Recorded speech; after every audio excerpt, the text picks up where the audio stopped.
Salut, c'est Timon, aujourd'hui on va parler don du sang.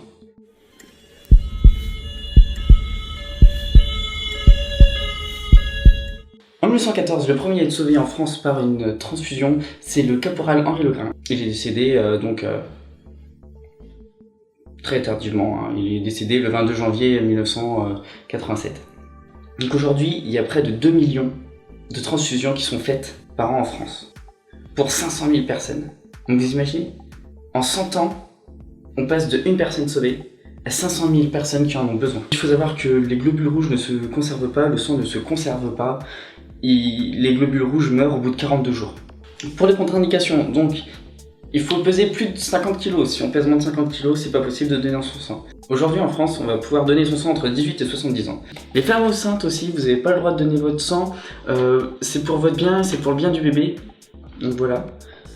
6 mois après un accouchement, on peut pas non plus donner son sang. Les tatouages, il faut attendre 4 mois avant de pouvoir donner son sang. Toute nouvelle relation sexuelle, donc avec un nouveau partenaire, donc en moins de 4 mois. L'aspirine ou les anti-inflammatoires. Toutes les maladies auto-immunes, bien sûr, on ne peut pas donner du sang ou on va donner une maladie à quelqu'un d'autre. Tous les troubles de la coagulation, donc on va pas donner du sang qui va être hyper fluide à quelqu'un qui pisse le sang, sinon il coagulera pas, ça va pas aller. Si on a nous-mêmes été transfusé par avant, on ne peut pas donner son sang. Donc attention, une transfusion c'est pas une perfusion, une transfusion c'est vraiment du sang. Vous savez qu'en termes de santé, ils sont très sécuritaires, que c'est hyper compliqué de faire quelque chose de sain, de stérile. Donc voilà, on ne peut pas limiter tous les risques, mais quand on peut le faire, on le fait. Et donc c'est là où je viendrai sur un débat. Donc selon l'EFS, quelqu'un qui va être homosexuel ne pourra pas donner son sang. Pourquoi ? En 2010, en France, il y a de nombreux cas de VIH, du sida. Donc pour les hétérosexuels, il y en a 6 pour 100 000 hétérosexuels. Et par contre, pour les homosexuels, il y a 758 pour 100 000 personnes, pareil. Sachant qu'ils font de la sécurité, ils ne peuvent pas se permettre de dire qu'ils vont prendre du sang à quelqu'un qui a 200 fois plus de chances d'avoir le VIH. C'est juste une question de sécurité. C'est vraiment pas quelque chose qu'ils ont contre les homosexuels. Ils essayent de faire respecter quelque chose pour que ça soit le plus stérile possible. Le déroulement du don du sang. Donc voilà, tu vas, généralement c'est indiqué par des panneaux, ou alors il peut y avoir un camion, parfois dans le lycée, c'est ce qu'ils font. Donc tu rentres, il y a une infirmière d'accueil, elle va te demander si tu as déjà fait ton don du sang, si tu l'as pas fait, elle va t'enregistrer avec ton nom, ton prénom, etc. Et de quoi te joindre au cas où, donc ça c'est important. Ensuite elle te donne un questionnaire à remplir. Le questionnaire il ressemble à ça. Il y a 1, 2, 3 pages à remplir là. Ça, il n'y a que vous qui les lirez, d'accord ? Il n'y a que vous qui les lirez et le médecin qui sera sur place. Ces questions, ça permet justement de voir toutes les contre-indications qu'on a vues juste avant. Donc là-dedans, ils vont vous demander si vous avez le sida, VIH, hépatite B, hépatite C, voilà. Si vous avez été opéré, si vous avez reçu aussi une transfusion sanguine, si vous avez eu une greffe, une maladie du sang, ou une tendance à leucémie. Si vous avez pris des médicaments aussi. Prends pas tout et n'importe quoi. Hein. Si vous avez été malade, que vous avez eu de la fièvre, que vous n'étiez pas bien les 2 dernières semaines, n'allez pas donner votre sang. Vous risquez de donner justement la grippe ou quoi que ce soit à un malade qui a besoin de sang, donc qui n'a pas besoin de sang en plus, quoi. Après, à la fin, il y a des questions un petit peu plus intimes. Et je sais qu'il y en a qui sont gênés de répondre à ces questions, les dernières questions là, parce que ça touche à la vie intime, ouais.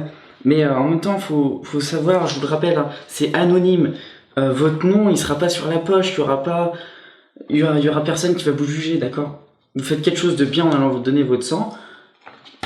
Ça, c'est juste une question, personne ne le saura, c'est juste entre vous et le médecin, juste pour savoir si vous pouvez donner votre sang.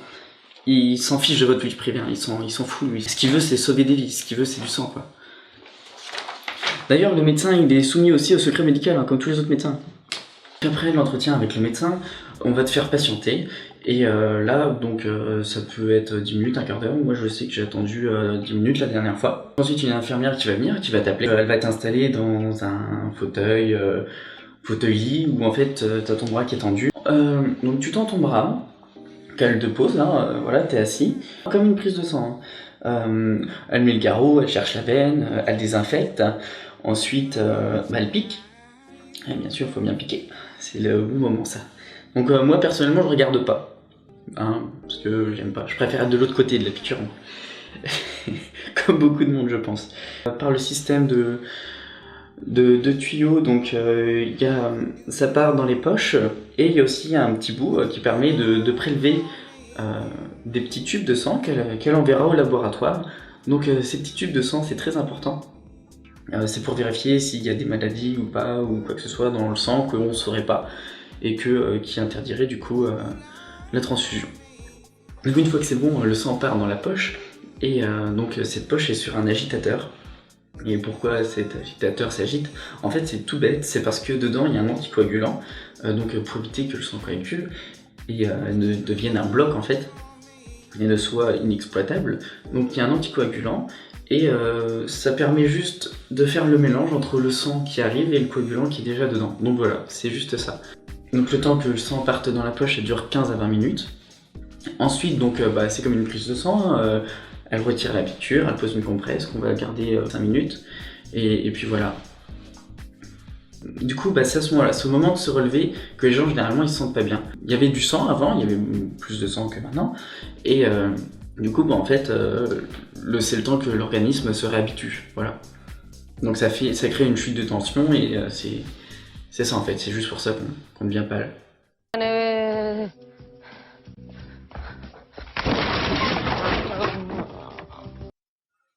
Faut pas faire de sport aussi pendant 24 à 48 heures. Vu que t'as un petit peu moins de sang qu'avant, que la veille, donc ton cœur il va pomper, et voilà, c'est pas bon. Donc pas de sport pendant 24 à 48 heures.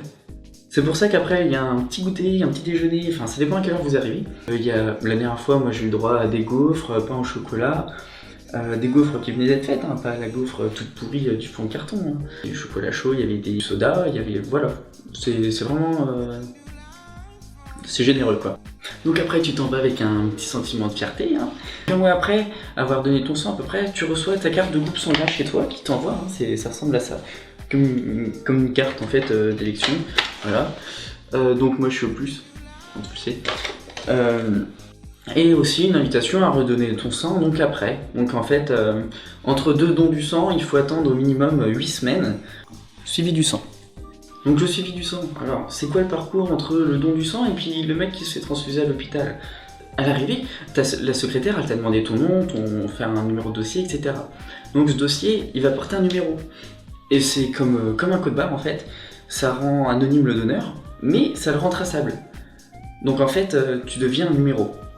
Et c'est le numéro qui va être mis sur les poches de sang, donc en fait ça va te permettre de te retrouver s'il y a un problème quoi. Donc ils mettent ce numéro partout, donc il va être dans ton dossier, il va être sur ta poche. Ce numéro là il va aussi être sur les tubes qu'on va envoyer au labo, pour faire le lien entre les tubes et la poche tout simplement. Donc les poches de sang pendant ce temps là, pendant que ça passe au laboratoire, elles sont gardées au frais mais elles sont surtout pas utilisées. Comme ça, s'il y a une contre-indication, les poches qui ont été conservées, elles vont être jetées. Comme la plupart du temps, ils disent c'est bon, allez-y, ça marche. Et maintenant, elle est prête à être envoyée à quelqu'un. Donc le sang est prêt à être transfusé. Il fait peur lui quand même.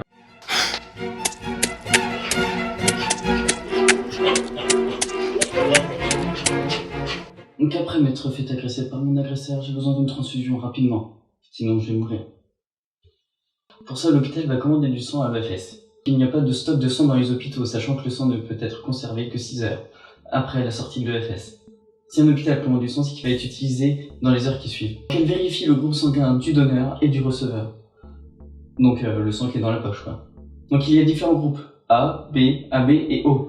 Généralement, les transfusions sont faites entre les personnes du même groupe. Par exemple, une personne qui va être A va recevoir du sang qui va être A. Mais en cas d'urgence comme ici, par une agression ou un accident de la route, la personne recevra du sang O-. C'est du sang qui est compatible chez tout le monde. Contrairement au groupe AB, le groupe AB lui peut recevoir de tout le monde, mais il ne peut donner qu'au groupe AB. Le groupe O lui peut donner à tout le monde, mais recevoir que du O. Donc toutes les personnes peuvent recevoir du O-, ce qui est très pratique en cas d'urgence. L'infirmier ou l'infirmière, après avoir vérifié les groupes sanguins, va transfuser la personne. Pour éviter tous les risques, l'infirmier va rester au moins un quart d'heure dans la chambre avec le patient, à surveiller ses paramètres, ses constantes, la tension, la température, et vérifier que le patient se porte bien. Donc encore une fois, la transfusion ici est toujours sécurisée. Donc après avoir été brillamment sauvé par une transfusion, je vais vous expliquer l'affaire du sang contaminé.